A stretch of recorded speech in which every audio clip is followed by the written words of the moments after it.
আজকে বাংলাদেশ থেকে যারা আমার অর্থনীতিকে ধ্বংস করে দিয়ে 24 লক্ষ কোটি টাকা পাচার করে দিয়েছে, যারা সমস্ত প্রতিষ্ঠান ধ্বংস করে দিয়েছে, যারা দুর্নীতি করেছে, মেগা প্রজেক্টের নামে মেগা দুর্নীতি, যারা বিচার বহির্ভূত হত্যা করেছে, পিলখানার হত্যা থেকে শুরু করে আলেম ওলামাদের হত্যা থেকে শুরু করে এবং 600-র অধিক গুম করেছে, মিথ্যা মামলা দিয়ে সমস্ত পরিবারকে সমাজকে ধ্বংস করে দিয়েছে, তাদের বিচার ইনশাআল্লাহ এই বাংলাদেশের মাটিতে হবে।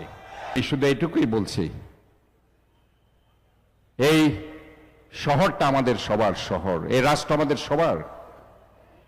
এখানে আমাদেরকে সবাইকে ঐক্যবদ্ধ থাকতে হবে, এটার কোনো বিকল্প নেই, এটার কোনো বিকল্প নেই।